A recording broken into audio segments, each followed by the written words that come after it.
In the quest for the optimal way to maintain physical fitness, many wonder, is regular walking sufficient to achieve the desired results? Or are there alternative methods that allow one to remain active while avoiding excessive strain on the body? The following material reveals a range of possibilities that you can start implementing today. The key is to learn to listen to your body, recognize its signals, and choose activities that energize you and give you confidence in your abilities. Don't underestimate the power of small changes. Even minor adjustments to your training process, made with individual needs in mind, can lead to impressive long-term results. Stay with us, and you'll discover how to turn ordinary walking into an effective tool for achieving health and longevity. This review analyzes 6 compelling reasons why the author stopped regularly visiting friends and acquaintances. This isn't about becoming a hermit or avoiding social contact, but about reevaluating priorities, the evolution of relationships, and understanding the importance of choosing the right time and place for socializing. If these feelings resonate with you, but you haven't been able to articulate them clearly, this material will help you express your thoughts. Read to the end to potentially change your perception of yourself and your relationships, allowing you to make more confident decisions. 1. Energy for meaningful interactions takes priority. With age comes the realization of limited energy resources. What once seemed simple and natural, long-distance travel, lengthy conversations, attending every party, now requires much more effort. It's not about a lack of desire to see people, but about the need for a more selective approach to allocating time and energy. The question arises, who are the people who truly matter? In youth, socializing often boils down to maintaining connections, making acquaintances, and having a wide circle of friends. However, over the years, a reevaluation of values takes place, and quality takes precedence. It's not the number of meetings that's important, but the time spent with those who provide support, offer comfort, and bring genuine joy. Casual visits that once seemed obligatory are now seen as a waste of valuable energy, especially when that time could be used to strengthen truly important relationships. It's worth considering, how many times have you had to force yourself to go somewhere out of a sense of obligation, only to return home completely drained?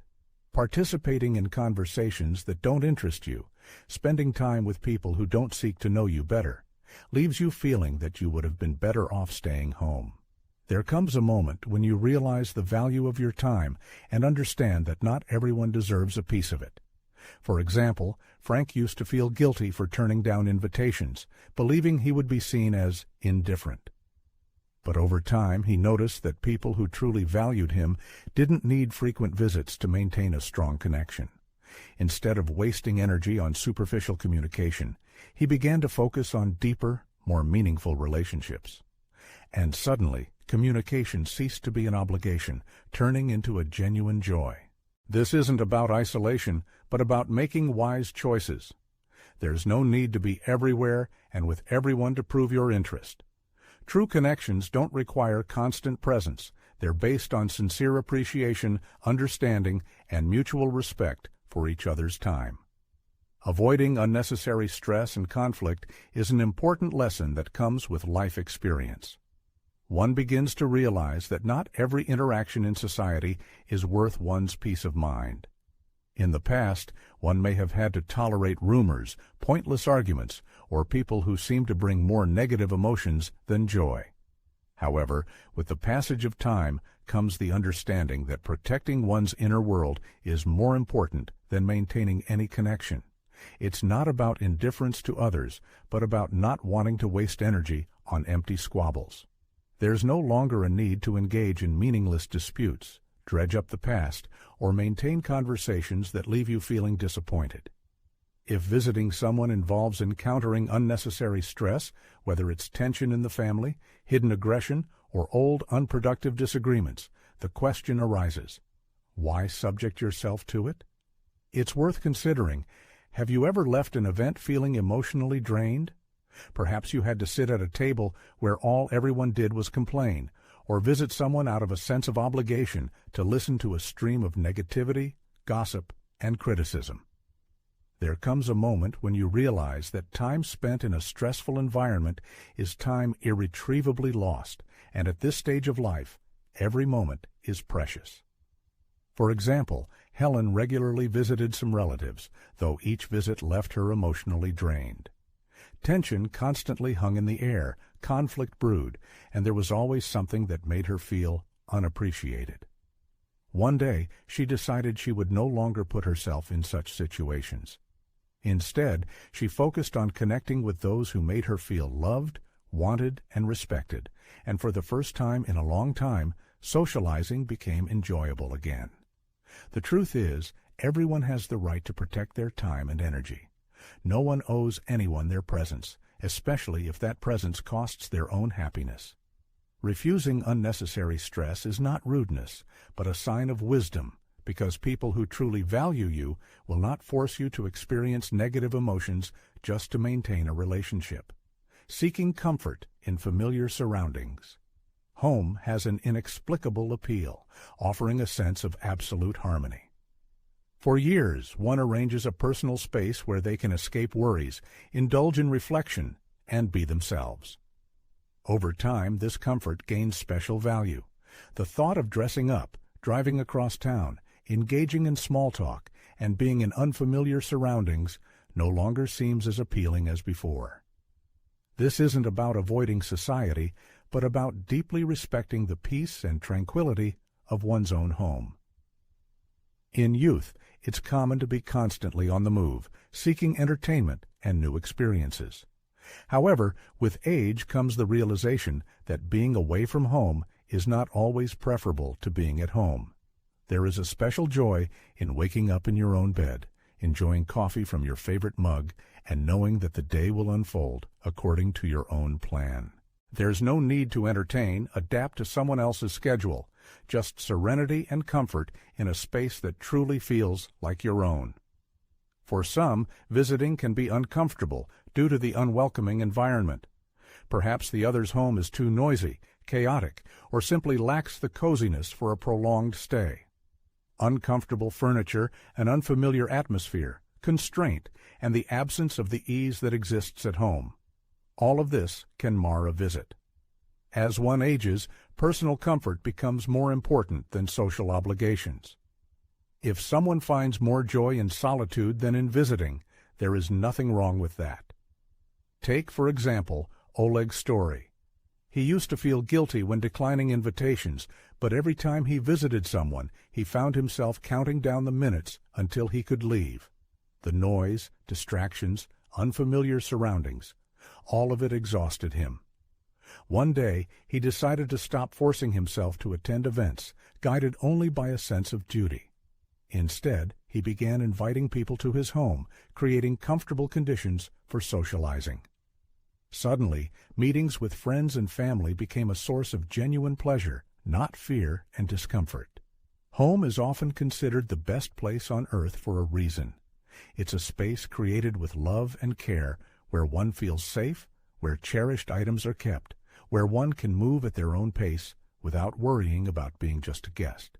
Choosing to spend more time at home is not a sign of isolation, but a conscious pursuit of the comfort and coziness that one has worked so hard to create. In social life, priorities are reevaluated over time. Quality begins to outweigh quantity. In youth, a social circle is often seen as a competition, where the number of friends, invitations, and events on the calendar serves as a measure of social success. However, maturity brings the realization that true satisfaction lies not in the breadth of acquaintances, but in the depth and strength of connections. Instead of striving for superficial communication, many people in adulthood prefer to focus on fewer but more meaningful relationships. At this stage of life, the need for formal friendships disappears. There is no longer a need to impress, prove anything, or maintain relationships that do not bring genuine joy. People who truly matter do not require constant meetings or frequent calls to maintain closeness. There is an unspoken understanding that friendship is not just physical presence, but support in times when it is truly needed.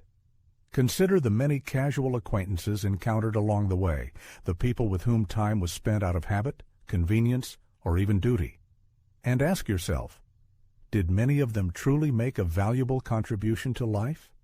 If the answer is no, it becomes clear why the need to maintain so many connections diminishes with age. True friendship is based not on convenience or habit, but on genuine understanding, trust, and mutual appreciation. For example, there's the story of Nancy, who used to feel obligated to maintain relationships with everyone, calling, visiting, making plans, just so she wouldn't be forgotten. Over time, however, she realized that the people who truly cared about her didn't need constant reassurance of her attention.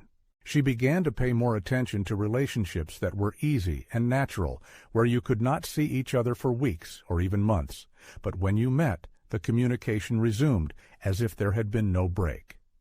Suddenly, her social life stopped being a burden and turned into a source of genuine joy and support.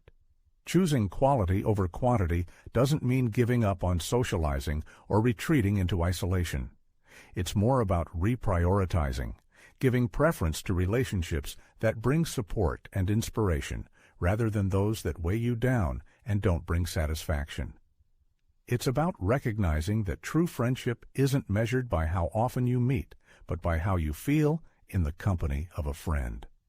A shift in life priorities and personal reflections come with age, changing a person's view of the world.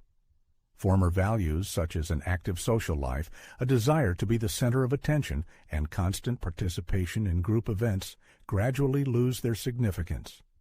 Awareness of the transience of time and concentration on truly important things come to the fore. Older people begin to appreciate what brings them peace, satisfaction, and happiness. Many conclude that visiting other people just for formality's sake is no longer a necessity. Instead of spending precious time on activities that don't bring joy, there is a desire to take care of oneself, personal growth, and enjoyment of every moment. Some find solace in reading, others in hobbies they didn't have time for before, and still others in the silence of their homes, indulging in reflections on their lives. It's worth considering how many times a person has acted out of habit rather than out of the heart. In youth, there is often societal pressure to accept every invitation, meet expectations, and constantly be on the go. However, with age comes freedom of choice. There is an opportunity to prioritize based on one's own desires, whether it's time spent alone, with loved ones, or simply in peace and quiet. For example, Robert, who for most of his life was the life of the party and a regular at various events, realized with age that he found more peace in solitude than in constant socializing.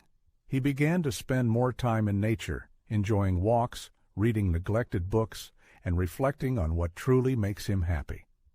Instead of forcing himself to visit people to maintain appearances, he embraced the idea that solitude is not synonymous with longing, but an opportunity to manage one's time. This shift in priorities is not a rejection of communication, but a manifestation of self-love. It's about recognizing that the best way to live the remaining years is not to follow outdated habits, but to listen to one's feelings, do what seems important, and brings peace. Recognizing the value of true friendship that doesn't require constant meetings is an important stage of maturity. In youth, it may seem that relationships need constant attention and maintenance to remain strong. However, over time comes the understanding that true connections do not depend on the frequency of visits or regular contacts. Life inevitably makes its adjustments, separating people in different directions. Family obligations, career aspirations, and changing priorities can lead to less frequent meetings. But strong relationships based on mutual respect, understanding, and an unspoken connection withstand the test of time and distance. An example of this is friendships where, after long months or even years of separation, meeting again, people feel as if they have never parted. There is no need to prove your loyalty or constantly stay in touch. The deep connection remains unchanged. In contrast, relationships that require frequent visits do not always bring true satisfaction. Eleanor, for example, felt guilty about rarely visiting her friends, fearing that the relationships would fade. However, her fears turned out to be in vain. Those who sincerely valued her friendship did not reproach her for her absence, understanding that life changes, and true friendship lies not in the frequency of meetings, but in support in difficult moments. Therefore, many people in adulthood give up the sense of duty and stop visiting others out of politeness. True friendship brings comfort, understanding, and a connection that does not weaken over time. If someone makes you feel guilty about rare visits, it's worth considering whether it's really necessary to maintain such a relationship. True friendship does not require constant presence. It is based on mutual support and understanding that transcend distance and time. In conclusion, it is worth taking a moment to reflect on 6 compelling reasons that alleviate the guilt associated with infrequent visits to loved ones. Life is dynamic, priorities shift, and the ways we communicate naturally evolve. Conserving energy for truly meaningful encounters, minimizing unnecessary stress, cherishing the comfort of home, emphasizing the depth rather than the quantity of connections, reevaluating personal values, and recognizing that genuine friendship does not demand constant physical presence. These are all serious and well-founded reasons to manage your time wisely. With age comes a valuable freedom, the ability to shape your life according to your own rules. There is no longer a need to maintain appearances, engage in pointless interactions, or visit people out of a sense of obligation. Choices are made based on what brings true joy, peace, and contentment. This is not a call for isolation, but rather a pursuit of conscious time allocation. And when you spend time with people, it is driven by genuine desire, not a sense of duty. It is important to remember that a person's value is not determined by the frequency of their visits, but by the quality of the relationships they maintain in their unique way. Those dear to your heart will understand that friendship and love extend beyond physical presence.